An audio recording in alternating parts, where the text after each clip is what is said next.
पहला सवाल देखते हैं। पहला सवाल आपके यहाँ पे लिखा गया है कि निम्नलिखित में से किसे नैरो बैंड भी कहा जाता है। तो इनमें से आपका जो राइट आंसर हो जाएगा आपका डी वाला हो जाएगा, यानी बेस बैंड को नैरो बैंड भी कहा जाता है। अब यहाँ पे समझेंगे आपका बैंडविड्थ किसे कहा जाता है, साथ में आपका बॉड क्या होता है, इसके अलावा आपका ब्रॉड बैंड और बेस बैंड में क्या डिफरेंस है, इन सभी के बारे में इस वीडियो में विस्तार से चर्चा किया जाएगा। चलिए शुरू करते हैं। इस टॉपिक को बहुत ही ध्यान से समझिएगा।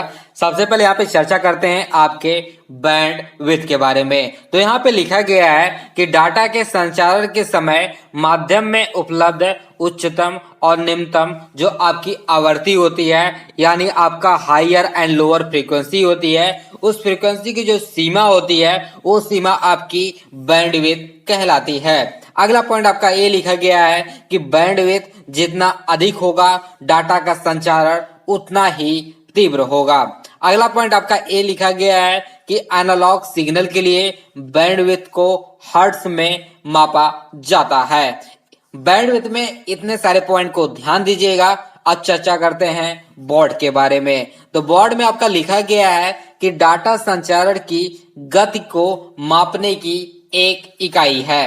अगला पॉइंट यहाँ पे लिखा गया है इसे बिट प्रति सेकंड भी कहा जाता है। बहुत बार सवाल आपका ये बन के आता है कि बीपीएस का फुल फॉर्म पूछा जाता है, तो इसका फुल फॉर्म हो जाता है बिट प्रति सेकंड, इसका फुल फॉर्म हो जाता है। अब यहाँ पे चर्चा करेंगे आपके ब्रॉडबैंड और बेस बैंड क्या होता है। ये दोनों एक दूसरे से जस्ट अपोजिट हैं। तो सबसे पहले यहाँ पे चर्चा करेंगे आपका ब्रॉडबैंड के बारे में। तो यहाँ पे लिखा गया है कि वह संचार माध्यम जिसमें डाटा हस्तांतरण के लिए विशाल बैंडविड्थ वाला सिग्नल उपलब्ध होता है वो क्या कहलाता है, आपका ब्रॉडबैंड कहलाता है। जबकि आपका बेस बैंड में वह संचार माध्यम होता है जिसमें डाटा हस्तांतरण के लिए कम बैंडविड्थ वाला सिग्नल उपलब्ध होता है, आपका बेस बैंड कहलाता है। बेस बैंड में आपका अगला पॉइंट ए लिखा गया है कि इसे नैरो बैंड भी कहा जाता है, जैसा कि आपका सवाल में आया था। तो इतने सारे पॉइंट को आप ध्यान दीजिएगा।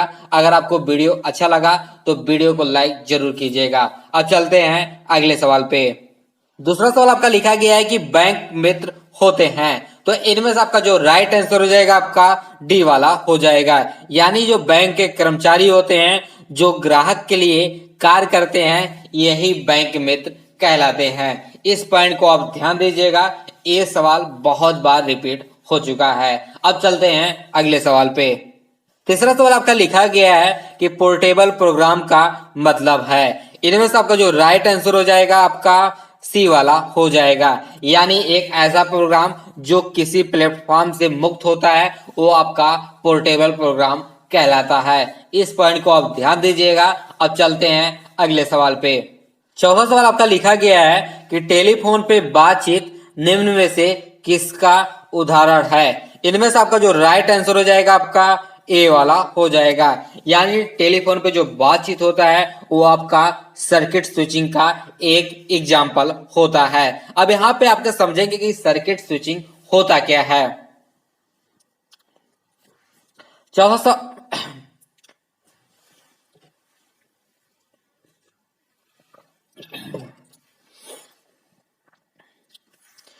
सवाल आपका लिखा गया है कि टेलीफोन पे बातचीत निम्न में से किसका उदाहरण है। इनमें से आपका जो राइट आंसर हो जाएगा आपका ए वाला हो जाएगा।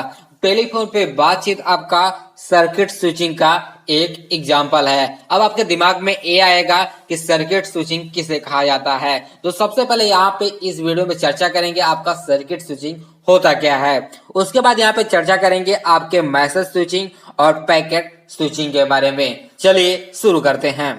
सबसे पहले यहाँ पे चर्चा करेंगे आपके सर्किट स्विचिंग के बारे में। इसमें आपको जो सबसे पहला पॉइंट आपका लिखा गया है कि इस तकनीक में डाटा हस्तांतरण से पहले उपयोगकर्ता के बीच सीधा संपर्क स्थापित किया जाता है, यानी जब भी आप टेलीफोन या मोबाइल से बात करते हैं तो सबसे पहले डायरेक्टली उनसे सीधा संपर्क स्थापित किया जाता है। अगला पॉइंट आपका लिखा गया है कि डाटा हस्तांतरण समाप्त होने तक संचार माध्यम दोनों उपयोगकर्ताओं द्वारा व्यस्त रहता है, यानी जब भी आप किसी से टेलीफोन या मोबाइल से बात करते हैं तो उस समय जो आपका संचार माध्यम होता है वो आपका बिजी रहता है। इसके आगे आपका लिखा गया है तथा इनका उपयोग किसी अन्य के द्वारा नहीं किया जा सकता है। यानी जब भी आप बात कर रहे हो तो उस समय किसी भी थर्ड पर्सन के द्वारा उस संचार माध्यम का उपयोग नहीं किया जा सकता। अगला पॉइंट आपका इसमें लिखा गया है, इसे पॉइंट टू पॉइंट कम्युनिकेशन कहते हैं। बहुत बार आपका सवाल बन के आता है कि किस स्विचिंग को पॉइंट टू पॉइंट कम्युनिकेशन भी कहा जाता है। तो आपका राइट आंसर हो जाएगा आपका सर्किट स्विचिंग हो जाएगा। अगला पॉइंट आपका लिखा गया है कि टेलीफोन पे बातचीत आपका सर्किट स्विचिंग का एक उदाहरण है। तो सर्किट स्विचिंग में इतने सारे पॉइंट को ध्यान दीजिएगा और चर्चा करते हैं मैसेज स्विचिंग के बारे में। चलिए शुरू करते हैं। तो मैसेज स्विचिंग में आपका सबसे पहला पॉइंट आपका लिखा गया है कि इसमें स्टोर एंड फॉरवर्ड तकनीक का प्रयोग किया जाता है। यानी इसमें सबसे पहले सूचना को स्टोर किया जाता है, देन फॉरवर्ड किया जाता है। यहाँ पे लिखा गया है किसी कंप्यूटर द्वारा भेजा गया संदेश नेटवर्क नोड में स्टोर कर लिया जाता है। उसके बाद आपका अगला पॉइंट लिखा गया है, जब भी संचार माध्यम खाली होता है तो संदेश को अगले नोड तक पहुंचा दिया जाता है। इस प्रकार डाटा उपयोगकर्ता तक पहुंचता है। अगला पॉइंट आपका इसमें लिखा गया है कि इसमें डाटा हस्तांतरण में देरी होने की संभावना रहती है, परंतु डाटा हस्तांतरण से पहले उपयोगकर्ता के बीच सीधा संपर्क स्थापित करने की आवश्यकता नहीं रहती। जैसा कि आपका सर्किट स्विचिंग में आपको उपयोगकर्ता से सीधा संपर्क स्थापित करने की आवश्यकता पड़ती थी, लेकिन आपका मैसेज स्विचिंग में ऐसा कुछ भी नहीं करना पड़ता। तो आप इतने सारे पॉइंट को ध्यान दीजिएगा। अब यहाँ पे चर्चा करते हैं आपके पैकेट स्विचिंग के बारे में। चलिए शुरू करते हैं। पैकेट स्विचिंग में आपका सबसे पहला पॉइंट आपका लिखा गया है कि पैकेट स्विचिंग भी आपका स्टोर एंड फॉरवर्ड तकनीक पे आधारित है। यानी इसमें भी सूचना को सबसे पहले स्टोर किया जाता है, देन फॉरवर्ड किया जाता है। अब आपके दिमाग में ये आएगा कि मैसेज स्विचिंग और पैकेट स्विचिंग दोनों आपके स्टोर एंड फॉरवर्ड तकनीक पे काम करते हैं। अब आपके दिमाग में ये आएगा कि दोनों में डिफरेंस क्या है। तो इसका डिफरेंस आपका अगले पॉइंट में लिखा गया है कि इसमें पूरी सूचना को एक साथ नहीं भेजा जाता। यानी जो आपका मैसेज स्विचिंग है उसमें पूरी सूचना को एक साथ सेंड कर दिया जाता, लेकिन आपके पैकेट स्विचिंग में पूरी सूचना को एक साथ नहीं सेंड किया जाता। यही सबसे बड़ा डिफरेंस होता है आपके पैकेट स्विचिंग और मैसेज स्विचिंग में। अगला पॉइंट आपका लिखा गया है, जो भी आपका सूचना होता है या डाटा होता है उसको निश्चित आकार के छोटे छोटे पैकेट्स में बांटा जाता है। प्रत्येक पैकेट के साथ भेजने और पाने वाले का पता, पैकेट का नंबर, आकार आदि सूचनाएं जोड़ी जाती हैं। अगला पॉइंट आपका लिखा गया है कि इन पैकेट को उपलब्ध संचार माध्यमों में से किसी एक या अधिक माध्यम द्वारा उपयोगकर्ता तक पहुंचाया जाता है। चूंकि जो आपका डाटा होता है, पैकेट्स अलग अलग माध्यमों द्वारा भेजे जा सकते हैं, इसलिए ये पैकेट अलग अलग समय पर प्राप्तकर्ता तक पहुंचेंगे। अगला पॉइंट आपका लिखा गया है कि प्राप्तकर्ता इन पैकेट को पैकेट नंबर के अनुसार एकत्रित कर पूरी सूचना में बदलता है। अगला पॉइंट आपका ये लिखा गया है कि इस व्यवस्था में संचार माध्यम किसी उपयोगकर्ता के लिए व्यस्त नहीं होता तथा सबके लिए उपलब्ध होता है। अगला पॉइंट आपका लिखा गया है कि इसका जो एग्जाम्पल होता है इंटरनेट, यानी इंटरनेट में मुख्यतः आपका पैकेट स्विचिंग तकनीक का ही प्रयोग किया जाता है। तो इन सभी पॉइंट को आप ध्यान दीजिएगा। अगर आपको वीडियो अच्छा लगा तो वीडियो को लाइक जरूर कीजिएगा। अब चलते हैं अगले सवाल पे। 5वां सवाल आपका लिखा गया है कि साइबर सेंसरशिप के खिलाफ विश्व दिवस किस तारीख को मनाया जाता है। इनमें से आपका जो राइट आंसर है आपका सी वाला है। यानी हर साल 12 मार्च को साइबर सेंसरशिप के खिलाफ विश्व दिवस मनाया जाता है। अब आपके दिमाग में ये आएगा कि WDACC का फुल फॉर्म क्या होता है, और एग्जाम में बहुत बार ये पूछा जा चुका है। तो इसका जो फुल फॉर्म होता है world day against cyber censorship celebrated, इसका फुल फॉर्म हो जाता है। तो इस सवाल में इन दोनों पॉइंट को ध्यान दीजिएगा। अब चलते हैं अगले सवाल पे।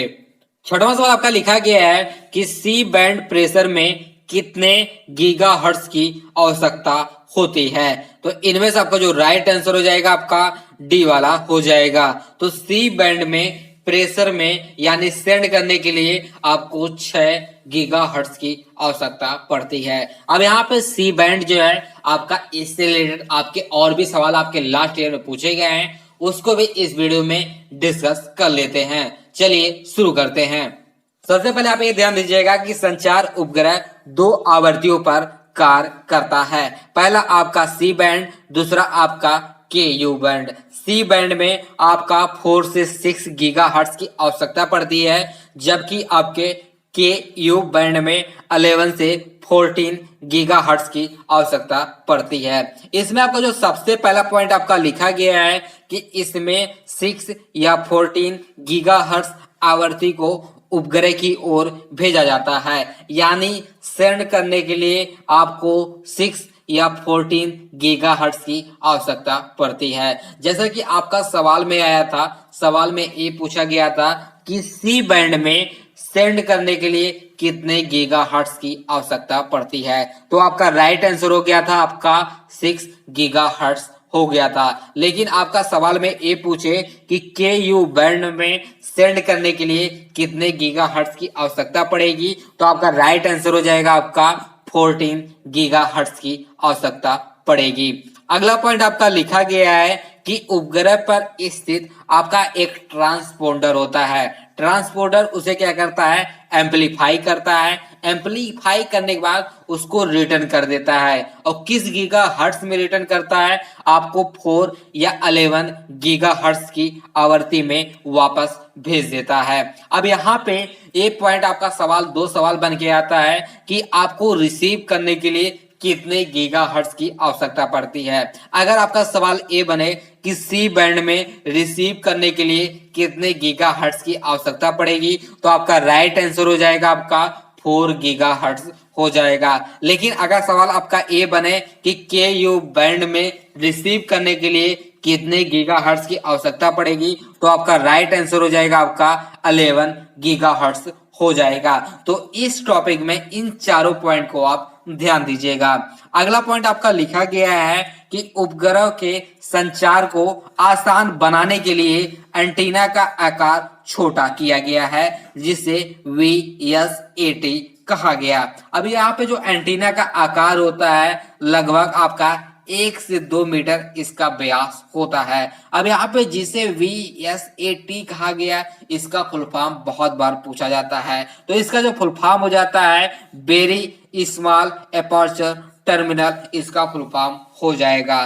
तो आपके सी बैंड और आपके के यू बैंड में इन चारों पॉइंट को ध्यान दीजिएगा, इससे सवाल बहुत बार बन चुके हैं। अगर आपको वीडियो अच्छा लगा तो वीडियो को लाइक जरूर कीजिएगा। अब चलते हैं अगले सवाल पे। 7वां सवाल आपका लिखा गया है कि इंटरनेट ट्रैफिक को कहते हैं, यानी इंटरनेट ट्रैफिक को क्या कहा जाता है। तो इनमें से आपका जो राइट आंसर हो जाएगा आपका सी वाला हो जाएगा, यानी कंजेशन को इंटरनेट ट्रैफिक भी कहा जाता है। यानी जो कंजेशन का आपका जो मीनिंग हो जाता है, उसका मीनिंग भीड़ या ट्रैफिक होता है। इसी के नाम पे आपको इंटरनेट ट्रैफिक को कंजेशन भी कहा गया है। इस पॉइंट को आप ध्यान दीजिएगा। अब चलते हैं अगले सवाल पे। 8वां सवाल आपका लिखा गया है, जब कंप्यूटर चालू रहने पर कोई भी प्रतिक्रिया नहीं करता तो उसे क्या कहते हैं। इनमें से आपका जो राइट आंसर हो जाएगा आपका बी वाला हो जाएगा, यानी जब भी आपका कोई कंप्यूटर चालू रहने पर भी कोई प्रतिक्रिया नहीं करता तो उसे हैंग कहा जाता है। इस पॉइंट को आप ध्यान दीजिएगा। अब चलते हैं अगले सवाल पे। 9वां सवाल आपका लिखा गया है कि प्रिंटिंग हेतु उचित पेपर ओरिएंटेशन है। इनमें से आपका जो राइट आंसर हो जाएगा आपका सी वाला हो जाएगा। यानी जो आपके पेपर हैं उसके लिए जो आपका उचित ओरिएंटेशन है, आपका पोर्ट्रेट भी होता है, आपका लैंडस्केप भी होता है, इसलिए जो इसका राइट आंसर हो जाएगा आपका सी वाला हो जाएगा। इस पॉइंट को आप ध्यान दीजिएगा। अब चलते हैं अगले सवाल पे। 10वां सवाल आपका लिखा गया है कि टेलीफोन पे आवाज का आदान प्रदान किसका उदाहरण है। इनमें से आपका जो राइट आंसर हो जाएगा आपका ए वाला हो जाएगा। यानी टेलीफोन पे आवाज का आदान प्रदान आपका सिंक्रोनस संचार का एक एग्जाम्पल है। अब आपके दिमाग में ये आएगा कि सिंक्रोनस संचार किसे कहा जाता है, तो यहाँ पे समझेंगे आपका सिंक्रोनस संचार किसे कहा जाता है, साथ में ये भी समझेंगे आपका असिंक्रोनस संचार किसे कहा जाता है। लेकिन यहाँ पे ध्यान दीजिएगा, इससे के पहले के सवाल में जो डिस्कस किए थे कि टेलीफोन पे आवाज का आदान प्रदान किसका उदाहरण है, तो उसमें आपका जो राइट आंसर हो गया था आपका सर्किट स्विचिंग हो गया था। यानी सर्किट स्विचिंग का भी आपका एग्जाम्पल है, तो आप ऑप्शन को ध्यान दीजिएगा। अब यहाँ पे समझते हैं आपका सिंक्रोनस और असिंक्रोनस संचार किसे कहा जाता है। चलिए शुरू करते हैं। सबसे पहले यहाँ पे समझते हैं आपका सिंक्रोनस संचार के बारे में। इसमें आपका जो सबसे पहला पॉइंट आपका लिखा गया है कि डाटा हस्तांतरण की वह विधि जिसमें संकेतों को भेजने से पहले प्रेषक और प्राप्तकर्ता के बीच समन्वय आवश्यक होता है, वो आपका सिंक्रोनस संचार कहलाता है। यानी जब भी आप किसी से मोबाइल या टेलीफोन पे बात करते हैं तो सबसे पहले आप हेलो बोलते हैं, उधर से रिस्पांस आने पर ही आप अपनी बात को आगे बढ़ाते हैं। तो इस आपका जो संचार माध्यम है इसमें सबसे पहले आपका प्रेषक और प्राप्तकर्ता के बीच समन्वय आवश्यक होता है। अगला पॉइंट आपका लिखा गया है कि टेलीफोन पे आवाज का आदान प्रदान आपका सिंक्रोनस संचार का उदाहरण है। अब यहाँ पे समझते हैं कि असिंक्रोनस संचार किसे कहा जाता है। तो इसमें लिखा गया है कि असिंक्रोनस संचार विधि में डाटा हस्तांतरण के दौरान प्रेषक तथा प्राप्तकर्ता के बीच समन्वय स्थापित किया जाना आवश्यक नहीं होता, बल्कि जो आपका प्राप्तकर्ता होता है वो डाटा प्राप्त करने के लिए हमेशा तैयार रहता है। इसमें जो आपका एग्जाम्पल है आपका कंप्यूटर नेटवर्क। यानी कंप्यूटर नेटवर्क में डाटा हस्तांतरण के लिए अधिकांशतः इसी विधि का प्रयोग किया जाता है। तो इस पॉइंट पे दोनों पॉइंट को आप ध्यान दीजिएगा। अगर आपको वीडियो अच्छा लगा तो वीडियो को लाइक जरूर कीजिएगा। अब चलते हैं अगले सवाल पे। 11वां सवाल आपका लिखा गया है कि एक ही संचार माध्यम पर भिन्न भिन्न डाटा संकेतों को सफलतापूर्वक भेजना क्या कहलाता है। इनमें से आपका जो राइट आंसर हो जाएगा आपका ए वाला हो जाएगा। यानी कि आपका मल्टीप्लेक्सिंग कहलाता है। अब आपके दिमाग में ए आएगा कि डी मल्टीप्लेक्सिंग किसे कहा जाता है, तो इसको बहुत ही ध्यान समझिएगा कि दूरस्थ स्थान पे यानी दूर स्थित स्थान पर उन डाटा संकेतों को अलग अलग कर सही प्राप्तकर्ता तक पहुंचाया जाता है, जिसे क्या कहा जाता है, डीमल्टीप्लेक्सिंग कहा जाता है। इन दोनों पॉइंट को आप ध्यान दीजिएगा। अब चलते हैं अगले सवाल पे। 12वां सवाल आपका लिखा गया है कि निम्न में से किसमें डाटा भेजने और प्राप्त करने की गति एक समान होती है। इनमें से आपका जो राइट आंसर है आपका सी है। यानी SDSL में डाटा भेजने और प्राप्त करने की जो गति होती है वो एक समान होती है। लेकिन जो आपका ADSL है इसमें डाटा भेजने और प्राप्त करने की जो गति होती है वो आपकी अलग अलग होती है। इन दोनों पॉइंट को ध्यान दीजिएगा। अब आपके दिमाग में ये आएगा कि SDSL का फुल फॉर्म क्या होता है। इसका फुल फॉर्म भी बहुत बार पूछा जा चुका है। तो इसका जो फुल फॉर्म होता है आपका सिमेट्रिकल डिजिटल सब्सक्राइबर लिंक, इसका फुल फॉर्म हो जाता है। जबकि आपका ADSL का फुल फॉर्म जो हो जाता है एसिमेट्रिकल डिजिटल सब्सक्राइबर लिंक, इसका फुल फॉर्म हो जाता है। अब आपका सवाल ये भी बन के आता है कि DSL का फुल फॉर्म क्या होता है, तो इसका जो फुल फॉर्म हो जाता है आपका डिजिटल सब्सक्राइबर लिंक, इसका फुल फॉर्म हो जाता है। तो इस सवाल पे इतने सारे पॉइंट को ध्यान दीजिएगा। अब चलते हैं अगले सवाल पे। 13वां सवाल आपका लिखा गया है कि लिस्टेड लाइन को और किस नाम से जाना जाता है। इनमें से आपका जो राइट आंसर हो जाएगा आपका डी वाला हो जाएगा। यानी इसे व्यक्तिगत लाइन और सीधी लाइन भी कहते हैं। अब यहाँ पे सबसे पहले समझेंगे आपका व्यक्तिगत लाइन या सीधी लाइन किसे कहा जाता है, साथ में ये भी समझेंगे आपका डायल अप लाइन क्या होता है। चलिए शुरू करते हैं।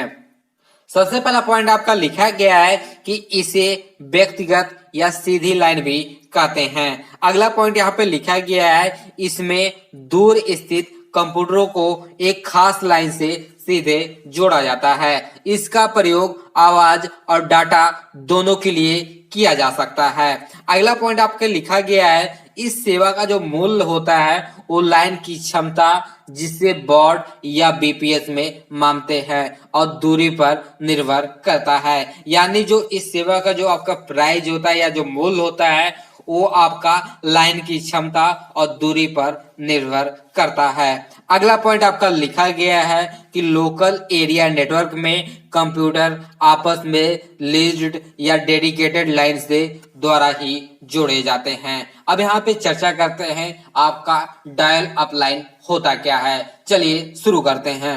इसमें आपको जो सबसे पहला पॉइंट आपका लिखा गया है कि इसे स्विच लाइन भी कहते हैं।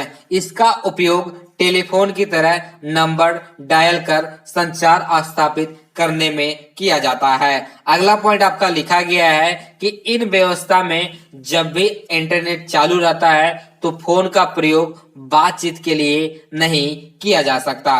अगला पॉइंट आपका लिखा गया है कि डायल अप सेवा में मॉडेम को टेलीफोन लाइन से जोड़ा जाता है। इसमें आपका SLIP और PPP का प्रयोग होता है। अब यहाँ पे SLIP का फुल फॉर्म पूछा जाता है। इसका जो फुल फॉर्म हो जाएगा आपका सीरियल लाइन इंटरनेट प्रोटोकॉल, इसका फुल फॉर्म हो जाएगा। जबकि आपका PPP का जो फुल फॉर्म होता है पॉइंट टू पॉइंट प्रोटोकॉल, इसका फुल फॉर्म होता है। तो यहाँ पे इस पॉइंट में आप सीधी लाइन, व्यक्तिगत लाइन और डायल अप लाइन को ध्यान दीजिएगा। अगर आपको वीडियो अच्छा लगा तो वीडियो को लाइक जरूर कीजिएगा। अब चलते हैं अगले सवाल पे।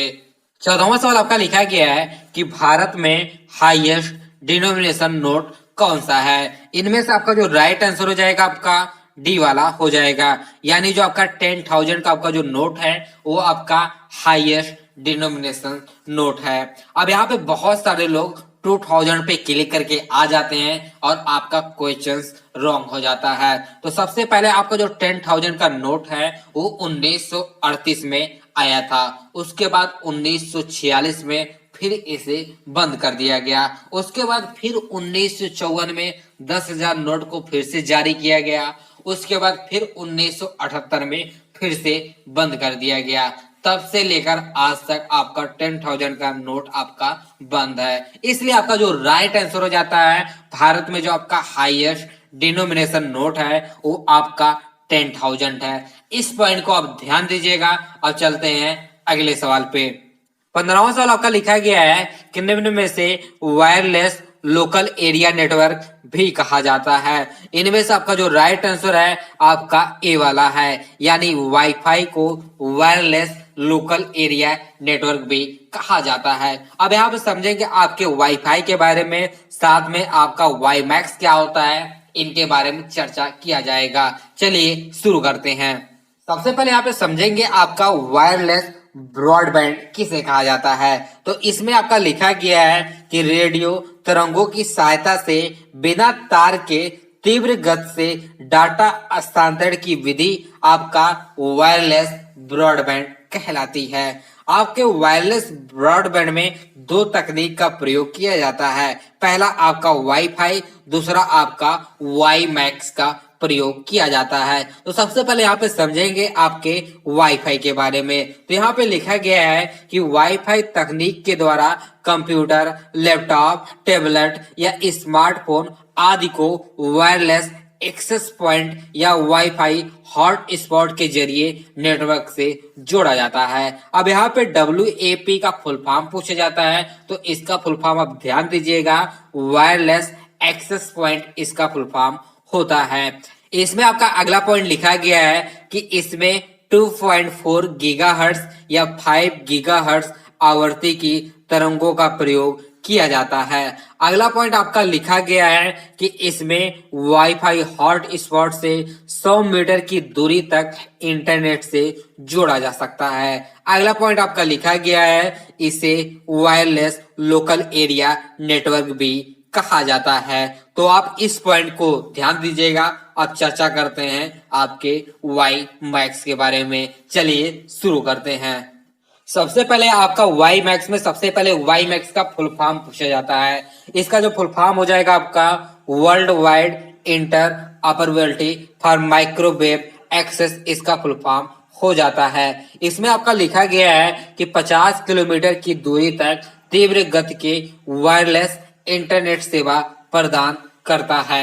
अगला पॉइंट आपका लिखा गया है कि इसका प्रयोग अलग अलग स्थानों पर स्थित वाईफाई हॉटस्पॉट को वायरलेस तकनीक द्वारा आपस में जोड़कर वायरलेस नेटवर्क बनाने के लिए किया जाता है। अगला पॉइंट आपका लिखा गया है कि वाई मैक्स तकनीक द्वारा वायरलेस मेट्रोपॉलिटन एरिया नेटवर्क का निर्माण भी किया जाता है। तो आप वाईफाई और वाई मैक्स में इतने सारे पॉइंट को ध्यान दीजिएगा। अगर आपको वीडियो अच्छा लगा तो वीडियो को लाइक जरूर कीजिएगा। अब चलते हैं कल के वीडियो में जो आपके सवाल पूछे थे उनके जवाब की तरफ। तो सवाल आपका ये था कि सी भाषा में लिखा जाने वाला पहला ऑपरेटिंग सिस्टम कौन सा है। तो इनमें से आपका जो राइट आंसर हो जाएगा आपका बी वाला हो जाएगा, यानी यूनिक्स आपका सी भाषा में लिखा जाने वाला पहला ऑपरेटिंग सिस्टम है। तो इन सभी के बारे में विस्तार से चर्चा किया जा चुका है। तो इसके पहले जितने भी आपके वीडियो अपलोड किए जा चुके हैं सभी वीडियो का लिंक इस वीडियो के नीचे डिस्क्रिप्शन में दे दिया जाएगा। चलिए चलते हैं आज के सवाल की तरफ। आज का सवाल आपके लिए ये है कि पोर्ट्रेट और लैंडस्केप क्या है। इनमें से आपका जो राइट आंसर हो जाएगा मुझे कमेंट बॉक्स में करके जरूर बताइएगा। साथ में आज के वीडियो के लिए बस इतना ही। अब मिलेंगे अगली वीडियो में, तब तक के लिए धन्यवाद।